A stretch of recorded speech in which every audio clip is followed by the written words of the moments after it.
challenges in life that you need covering for. Right? But her life reveals to you the dexterity, the quality of loyalty that a woman should have.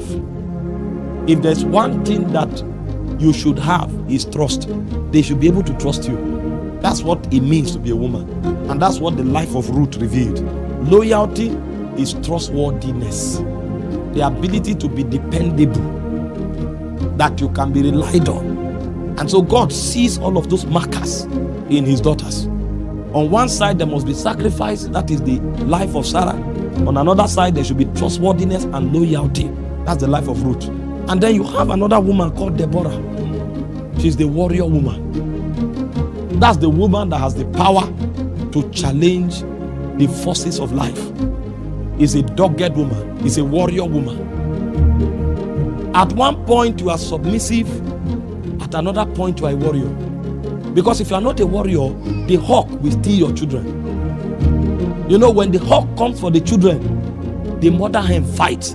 There is no basis for which the mother hen should fight an eagle or to fight a hawk. But if the warrior in her, it does not come alive, she cannot defend her heritage. Meanwhile, you are the builder of the home. Meanwhile, you are the helper of your husband. So if you don't know how to fight, another woman can destroy your home. If you don't know how to fight, the destiny of your children will be lost. If you don't know how to fight, everything God promised to that home that he has planted you will be lost. And so most times, the reason the heritage of God does not come to pass is because there are women who are not warriors. Imagine, as mighty as Moses was, it was the mother that groomed her. As mighty as Samson was, it was the mother that groomed her. As mighty as John the Baptist was, it was the mother that groomed her. Even Jesus had to remain under the tutelage of Mary.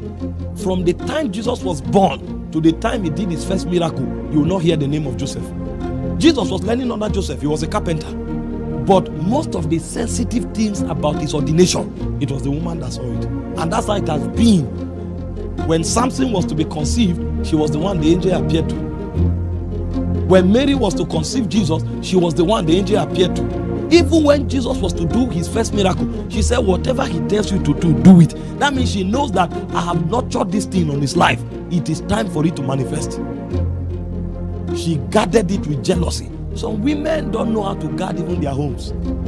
Some women don't know how to guard the heritage on their children's lives. So when you find wayward children in society today, it's because they were wise, but they were not warriors.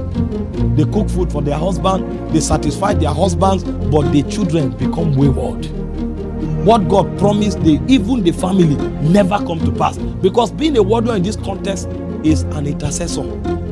It's not to fight, it's not to quarrel. You must master how to channel your emotion to the altar.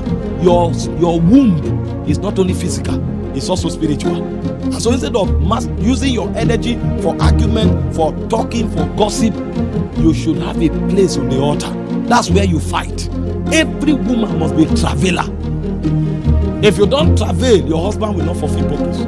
If you don't travel, your children will not fulfill purpose. That is why if you are not a warrior, you are not a Bible woman.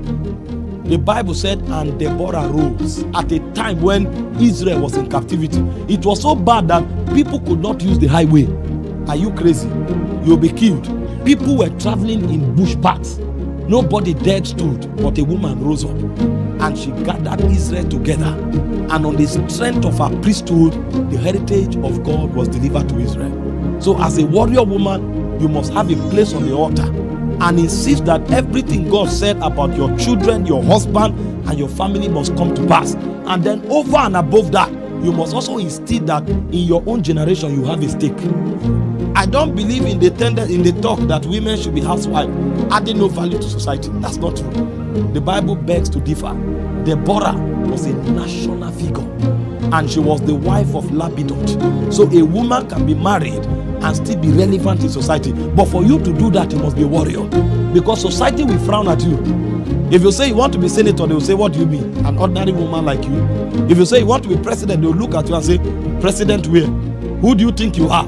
It will take the warrior in you to refuse that they cannot be intimidated. Because that I submit to my husband does not mean I don't have a part in society. They are two different things. They are two different assignments. And so you must become a warrior to defend the heritage of God given to your family and also to play your part in your generation. That is the life of Deborah.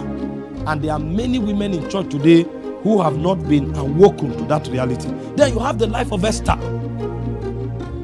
That's the royal woman. Every woman must be a queen.